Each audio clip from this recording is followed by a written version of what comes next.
moving our object from infinity, beyond C, at C, in between C and F, and the fifth one is those are the fourth position. Fifth position is object present at F. Let us draw some good habits. Let us make some good habits. Let us do the ray diagram.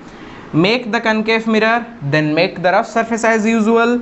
Make a principal axis. Wherever principal axis touches or intersects the mirror surface, then it is the P. We have to estimate the proper size of the circle. After estimation, we are going to make C, not very close, not very far. Then we are going to place the midpoint as F. So we did it, and now we have to place a vertically upward arrow, that is our object. In physics, object is arrow, right? So again we are going to take two incident lines, one parallel and another. There is the fourth logic, fourth rule I am going to tell you. Listen to me very carefully.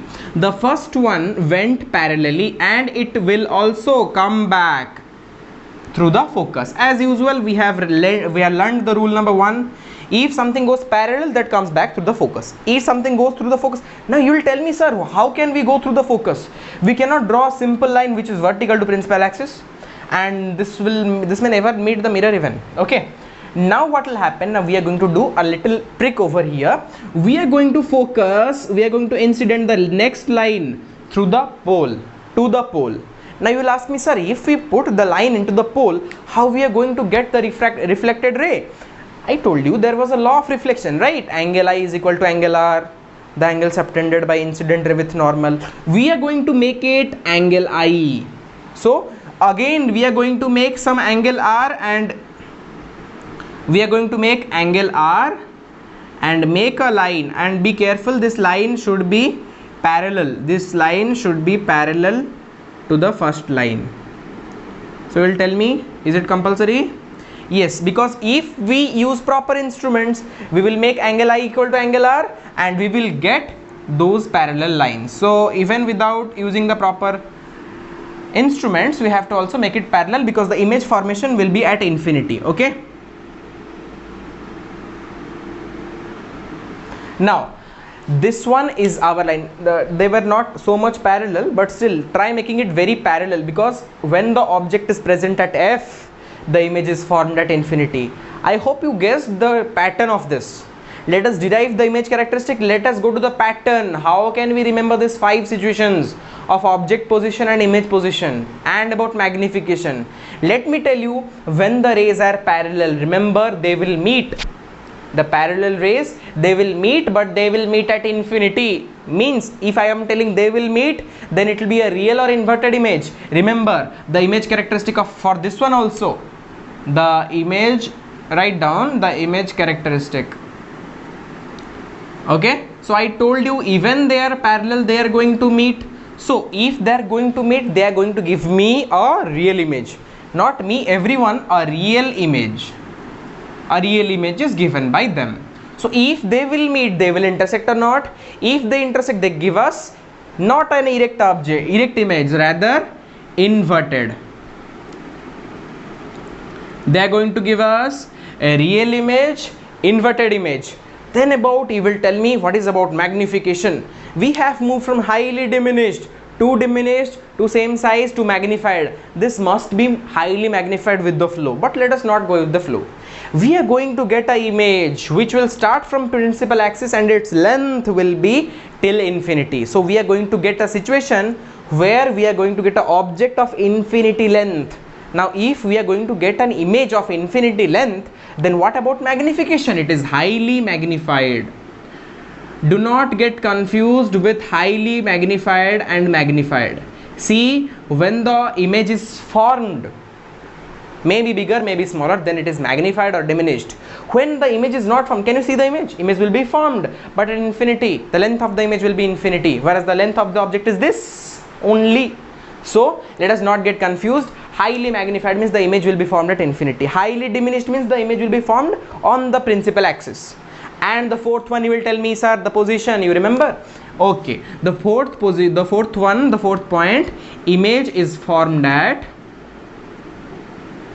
where? The image is formed at infinity. So I think you must have came to a conclusion. Let us draw some patterns. Let us tell some real-time facts. How will we remember this? Let us draw some tables and you will find it very easy to remember.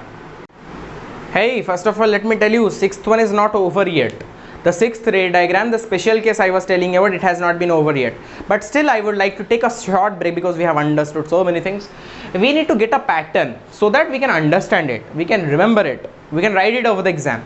So, we are going to discuss the relationship between object positions and image position. You will tell me, sir, we had 6 object positions.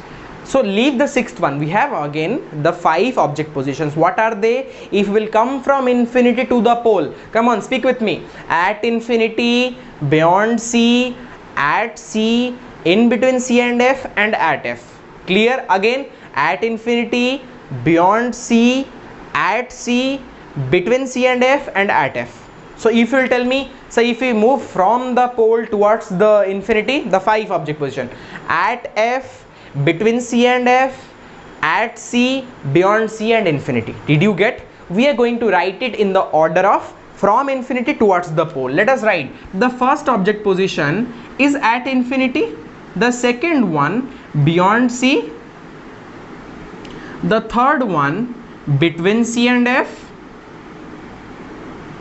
the fourth one, the third one is at C, the fourth one between C and F, and the fifth one is at F. Clear?